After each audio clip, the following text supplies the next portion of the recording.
किशन, तुम यहाँ सीमा के साथ? जी जी जी जी, ये क्या कर रहे हो? मैं ये देखने से पहले मर क्यों नहीं गई? जी जी जी, अरे सीमा, तू भी मेरे पति के साथ? अरे रेखा रेखा, सुनो तो सही। और सुनने और देखने के लिए बचा ही क्या है, सब कुछ खत्म हो गया। अरे भाभी शांति देवी को बच्चा होने वाला था। उसे लेबर पेन उठा था। वो काफी तकलीफ में थी, काफी दर्द हो रहा था। दाई माँ आई हुई थी। अरे बेटी, थोड़ा सा जोर लगा, देख अभी नन्ना मुन्ना बच्चा बाहर आ जाएगा। थोड़ा सा बेटी। लो, हो गया। देखो मेरा राजा बेटा आ गया बाहर। ये लो तुम्हारा बेटा हुआ है। शांति देवी को एक बेटा हुआ था, लेकिन उसका दर्द अभी भी कम नहीं हुआ था। दाई माँ, अरे बच्चा तो हो गया, लेकिन दर्द क्यों नहीं कम हो रहा है? देखती हूँ फिर से। दाई माँ उस बच्चे को उसकी माँ के बगल में रख देती है और फिर से देखती है। अरे बेटी, तुम्हें तो जुड़वा बच्चा होने वाला है और एक बच्चा होगा। थोड़ा सा जोर लगा बेटी, और एक बच्चा आ रहा है बाहर। शांति देवी को और एक बच्चा होता है, ये भी लड़का। दोनों जुड़वा बेटा होता है, लेकिन शांति देवी और दर्द बर्दाश्त नहीं कर पाती है। तभी दाई माँ इस बेटे को भी शांति देवी के पास लेके जाती है और कहती है, अरे बेटी, ये देखो तुम्हें लड़का हुआ है, दोनों जुड़वा लड़का। लेकिन अब शांति देवी और कुछ नहीं कहती है, वो शांत रहती है। अरे बेटी, क्या हो गया तुझे? बेटी बेटी। लेकिन शांति देवी और कोई आवाज नहीं देती है। वो दर्द और बर्दाश्त नहीं कर पाती है, जिस कारण वो इस दुनिया को छोड़कर चली जाती है। अरे रामलाल जी, जल्दी आओ, अंदर आओ। रामलाल दाई माँ का आवाज सुन जल्दी जल्दी से कमरे के अंदर आता है। दाई माँ के हाथों में 2 बच्चे देख काफी खुश होता है। अरे दाई माँ, 2 बच्चे हुए, हमें जुड़वा बच्चा हुआ है, ये तो डबल खुशी की बात है। अरे बेटा, खुशी के साथ साथ एक दुख की भी खबर है। शांति अब इस दुनिया में नहीं रही, वो तुम्हें हमेशा के लिए छोड़ के चली गई। इन बच्चों को तुम्हें सौंप कर, तुम्हें इन बच्चों की जिम्मेवारी देकर अब तुम्हें ही इन बच्चों की परवरिश करनी होगी। ये लो, संभालो अपने बच्चों को। दाई माँ उन दोनों बच्चों को रामलाल के गोदी में दे देती है और वहाँ से चली जाती है।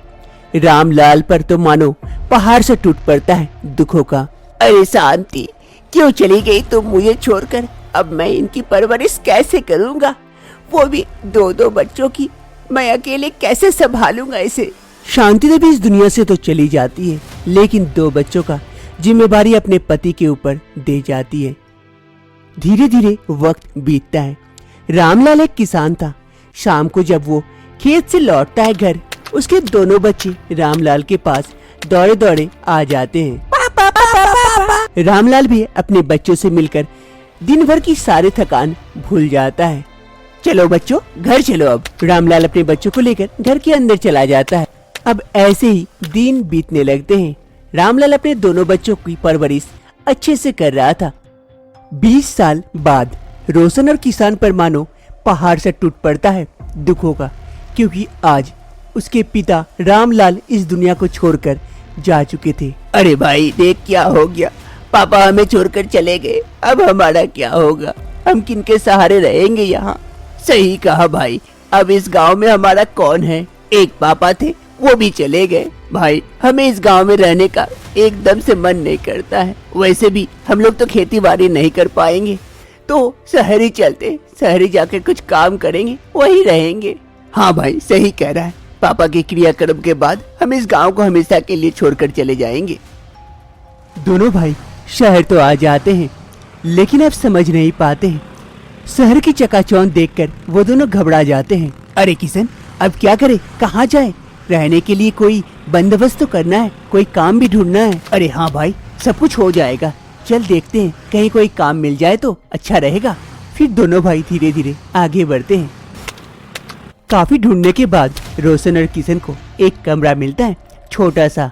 उसके पास कुछ पैसे थे, जिससे वो कमरा किराए पे ले लेते हैं। अरे रोशन, रहने का तो बंदोबस्त हो गया, अब कोई काम मिल जाए तो बात बन जाए। हाँ किशन, कल सुबह सुबह ही निकल पड़ेंगे किसी काम की तलाश में। ये सेठ कन्हैयालाल, आज सेठ कन्हैयालाल काफी परेशान था, क्योंकि वो काफी दिनों से इश्तेहार दे के रखा था, लेकिन उसे अभी तक कोई स्टाफ नहीं मिला था। अरे संतोष, तुम क्या कर रहे हो? एक भी स्टाफ नहीं ला पा रहे हो, हमारा काम कैसे चलेगा? अरे सेठ जी, मैं तो कोशिश कर रहा हूँ, लेकिन क्या करूँ, कोई भी काम करने को तैयार ही नहीं है। मुझे नहीं पता, कहीं से भी तुम स्टाफ लेके आओ, मेरा काम रुकना नहीं चाहिए। तभी वहाँ पर रोशन और किशन आ पहुँचते हैं। अरे तुम लोग कौन हो? यहाँ कैसे आ गए? चलो बाहर निकलो। अरे हमें काम की तलाश है, कोई काम मिल सकता है क्या? अरे चलो चलो, यहाँ तुम्हारे लिए कोई काम नहीं है। गाँव से आयो, गाँव में चले जाओ, वहाँ मिलेगा काम तुम्हें। खेती बाड़ी करना, मिट्टी काटना, जाओ वहाँ। अरे नहीं नहीं साहब, हम पढ़ाई लिखाई जानते हैं। अरे संतोष, इन दोनों को काम पे क्यों नहीं लगा देते? ये लोग तो पढ़ा लिखा भी बोल रहे हैं, और हमें वेशभूषा से किसी को जज नहीं करना चाहिए। हाँ हाँ साहब, हमें काम दे दीजिए, हमें काम की बहुत जरूरत है। ठीक है, हमारे पास तो काम है, हम दे सकते हैं, लेकिन एक ही जगह खाली है और तुम लोग दोनों हो, ये कैसे हो सकता है? अगर कोई दूसरी जगह खाली हो तो हम दोनों भाइयों को काम दे दीजिए। हाँ हाँ सेठ, हम आपको निराश नहीं करेंगे, मन लगा के काम करेंगे। चलो ठीक है। अरे संतोष, इन दोनों को काम पे रख लो। लेकिन सर, दो को कैसे एक जगह पे? अरे डे नाइट ड्यूटी पे लगा दो, दोनों मिलकर काम करेंगे, हमारा काम भी जल्दी होनेगा। ठीक है सर। और हाँ, इनको कुछ पैसे एडवांस दे दो, ताकि ये अपना कपड़ा उपड़ा खरीद ले। ऐसे नहीं काम चलेगा, कपड़ा पहन के अच्छा से सूट पैंट में आना चाहिए ऑफिस। हाँ सर, आपको कोई शिकायत का मौका नहीं देंगे हम। ये कहने के बाद सेठ जी वहाँ से चले जाते हैं। इधर रोशन और किशन को काम मिल जाता है, इससे वो दोनों काफी खुश होता है। अब दोनों भाई मन लगा कर काम करता है। एक भाई काम करके घर आता है तो दूसरा भाई काम पे जाता है। किशन और रोशन काफी मेहनत करने के बाद दिन रात मेहनत करके एक घर खरीदते हैं। एक साल बाद किशन और रोशन अपनी पसंद से शादी करते हैं, रेखा और सीमा के साथ। रेखा और सीमा दोनों सगी बहन थी। इस शादी से सभी कोई काफी खुश थे। अब इनकी जिंदगी ऐसे ही खुशी खुशी बीत रही थी। जब किशन घर आता तो रोशन घर से निकल जाता काम के लिए। एक भाई दिन में रहता तो एक भाई रात में। इससे उनकी पत्नियों को भी कोई दिक्कत नहीं थी। समय बीतने के साथ साथ रेखा प्रेग्नेंट हो जाती है। एक रोज रोशन और उसकी बीवी सीमा दोनों रूम पे बैठे हुए थे, तभी रेखा चाय लेकर पहुंचती है। ये लीजिए देवर जी चाय। अरे भाभी, आप क्यों चाय लेके आए? आप प्रेग्नेंट हो, आप बैठो। सीमा, तुम तो कर सकती हो। हाँ हाँ, मैं तो कितना कह रही थी, लेकिन सुनती कहाँ है मेरी बात। अरे भाभी, इस समय ज्यादा काम नहीं करना चाहिए, आपको अपनी और अपने बच्चों को ख्याल रखना चाहिए। अरे देवर जी, कुछ नहीं होगा, मैं अपना ख्याल रखती हूँ। एक शाम सीमा और उसके पति अपने कमरे में थे, तभी वहाँ पर रेखा आ जाती है। रेखा ये देखकर शॉक्ड हो जाती है। अरे किशन, तुम यहाँ सीमा के साथ? जी जी जी जी, ये क्या कर रहे हो? मैं ये देखने से पहले मर क्यों नहीं गई? जी जी जी। अरे सीमा, तू भी मेरे पति के साथ? अरे रेखा रेखा, सुनो तो सही। और सुनने और देखने के लिए बचाए क्या है, सब कुछ खत्म हो गया। अरे भाभी भाभी, कुछ भी खत्म नहीं हुआ है। मैं रोशन हूँ, किशन नहीं। आपको कोई गलतफहमी हो गई है क्या? किशन, अब तुम रोशन बन के मुझे धोखा देना चाहते हो? पकड़ा गए हो तो? नहीं भाभी, मैं सच में रोशन हूँ, किशन नहीं। ये कैसे हो सकता है? किशन शाम को आते हैं और आज शाम में अभी तुम हो, इसका मतलब क्या हुआ कि किशन ही हो ना? तुम दोनों का चेहरा एक है, लेकिन नहीं भाभी, आपका कहना भी सही है, लेकिन बात कुछ और ही है। रोशन, हमें और रेखा से नहीं छुपानी चाहिए, सारी बातें उन्हें बता देनी चाहिए।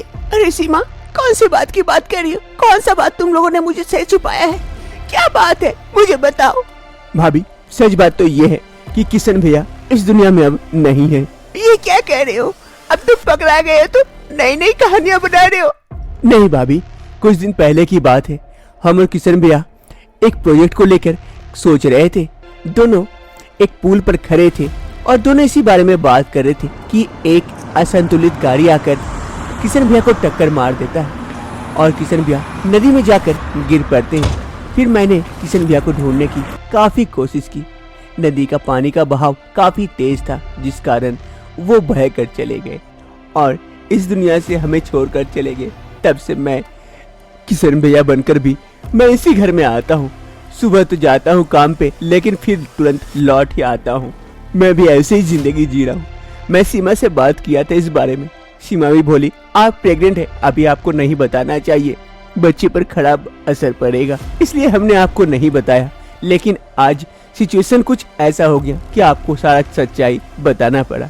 माफ कीजिएगा भाभी, हम किशन भैया को नहीं बचा पाए। अरे ये क्या हो गया किशन, तुम हमें छोड़कर चले गए, हमारे इस बच्चे का मुंह तक नहीं देखा। किशन क्या हो गया? रेखा सारी बातें सुनने के बाद रोते रोते उस कमरे से चली जाती है। अरे सीमा, हमने क्या अच्छा किया ये बातें भाभी को बताकर। अरे रोशन, अब कर भी क्या सकते थे, सिचुएशन ही कुछ ऐसा हो गया, उन्हें बताना तो पड़ता है कभी न कभी। अब धीरे धीरे समय बीतता है। जब से रेखा को ये बात पता चल गई है कि किशन इस दुनिया में नहीं है, वो शांत सी हो गई है और किशन के फोटो की तरह देख के शांत बैठी रहती है और अपना दिन बिताती है। समय बीतने के साथ साथ रेखा एक प्यारे से बच्चे को जन्म देती है। घर के सभी कोई इस बच्चे के आने से खुश तो थे, लेकिन किशन के जाने का दुख भी था। किशन, आज तुम होते तो कितना अच्छा होता। अरे भाभी, आप रो मत, ये किशन भैया ही तो हैं जो आपके गोदी में आए हुए हैं। हाँ रेखा, ये किशन भैया ही हैं जो वापस से हमारे घर आए हैं। सभी को किशन की कमी खलती है, लेकिन इस बच्चे के आ जाने से कुछ दुख तो कम होता है। अब सभी कोई खुशी खुशी रहते हैं इस घर में। दो अनजान अजनबी चली बांधने बंधन, हाय रे दिल में है ये उलझन, मिलकर क्या बोले क्या बोले क्या बोले रे, मिलकर क्या बोले। अरे कैसे अभागी माँ है, बच्चे को जन्म दे दी, इस दुनिया को छोड़ के चली गई, अपने बच्चे का चेहरा तक नहीं देखी। अब इस बच्चे का क्या होगा, कौन देखेगा इसे, इसकी किस्मत में क्या लिखा हुआ है? अरे डॉक्टर साहिबा, चिंता क्यों करते हैं, इस बच्चे का चाचा चाची हम हैं, हम इस बच्चे की देख रेख करेंगे। भले ही उसकी माँ इस दुनिया को छोड़ के चली गई तो क्या हुआ, हम उसे माँ बाप का प्यार देंगे। हाँ हाँ सही कह रहे हैं, हमारा तो कोई बच्चा नहीं है, इस बच्चे को ही अपने बच्चे की तरह पालेंगे। फिर डॉक्टर साहिबा उस बच्चे को मोहनलाल और कौशल्या देवी की गोद में दे देते हैं। मोहनलाल उस बच्चे को गोदी लेकर खूब खुश होता है। अरे बच्ची, चिंता मत कर, आज से तुझे किसी भी चीज की कमी नहीं होने देंगे, अपने बच्चे की तरह तुझे पालेंगे, कभी ये एहसास नहीं होने देंगे कि तेरी माँ बाप इस दुनिया में नहीं है। धीरे धीरे समय बीतने के साथ साथ वो बच्ची बड़ी होने लगती है। चाचू चाचू, अरे प्रिया, तू आ गई खेल के, आओ आओ मेरे पास बैठो। प्रिया के चाचा जी प्रिया से खूब प्यार करते थे। अरे भाग्यवान, कहाँ हो, एक कप चाय तो पिला दो, खेत भी जानी है, लेट हो जाएगा। कौशल्या देवी भी प्रेग्नेंट थी, वो धीरे धीरे चाय लेकर आती है। ये लीजिए चाय, मुझसे और उतना काम नहीं हो पा रहा है, मैं भी तो गर्भवती हूँ, ज्यादा उठने बैठने में काफी तकलीफ हो रही है। अरे भाग्यवान, लोग कहते हैं कि जब पत्नी गर्भवती रहे, ज्यादा काम करने से बच्चा स्वस्थ रहता है। अरे कर तो रही हूँ, कहाँ बैठी हूँ। धीरे धीरे वक्त बीतता है। कौशल्या देवी एक बेटी को जन्म देती है। इस बच्चे के जन्म होने से परिवार में खुशियाँ छा जाती है। मोहनलाल काफी खुश होता है, उससे ज्यादा कौशल्या देवी, क्योंकि कौशल्या देवी को कोई बच्चा नहीं था और ये बच्चा होने से अब उसे एहसास होता है माँ बनने का। पहले तो वो प्रिया को बच्चा तो मानती थी, लेकिन उसे ये एहसास नहीं होता था कि ये उसकी माँ है। 10 साल बाद प्रिया अब बड़ी हो गई थी। प्रिया घर के बाहर झाड़ू लगा रही थी, तभी उसकी चाची कौशल्या प्रिया को आवाज लगाती है। अरे प्रिया प्रिया, अभी तक तेरा झाड़ू लगाना नहीं हुआ, पानी लेने कब जाएगी, कब लेके आएगी? ये लड़की कितनी कामचोर है, कुछ भी काम बोलो तो इतना लेट करती है, क्या बोलूं। अब झाड़ू को रख कर जल्दी जा, पानी लेके आ। अरे माँ, मैं ला देती हूँ पानी, दीदी थक गई होगी झाड़ू लगाते लगाते। अरे तुझे ज्यादा उस्तादी करने की कोई आवश्यकता नहीं है। अरे प्रिया, अब जा। हाँ हाँ चाची, बस हो ही गया, अभी जाती हूँ। जब से रिंकी का जन्म हुआ है तब से कौशल्या देवी और प्रिया को अच्छे से नहीं देख पाती है। उससे घर का सारा काम करवाती है एक नौकरानी की भांति। झाड़ू लगाने के बाद प्रिया मटका उठाती है और पानी लेने के लिए नदी की ओर चल देती है। तभी मोहनलाल आता है। अरे भाग्यवान, क्या हमेशा प्रिया से इतना काम करवाती हो? तुम भी खुद कुछ कर लिया करो, बेचारी बिन माँ की बच्ची। अरे आप चुप ही रहिए, उसे पाल पोस रही हूँ, इससे ज्यादा और क्या चाहिए।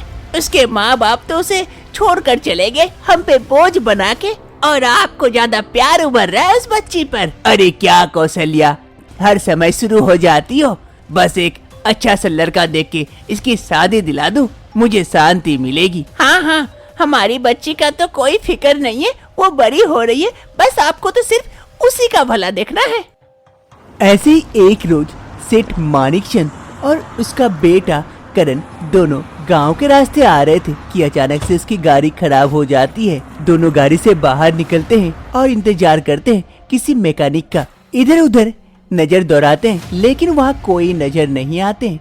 तभी उधर से प्रिया पानी भर के आ रही होती है। मानिकचंद प्रिया को देखते हैं और उससे पूछते हैं, अरे बेटी, जरा सुनो सुनो। हाँ अंकल, कहिए, आप किसी को ढूंढ रहे हैं क्या?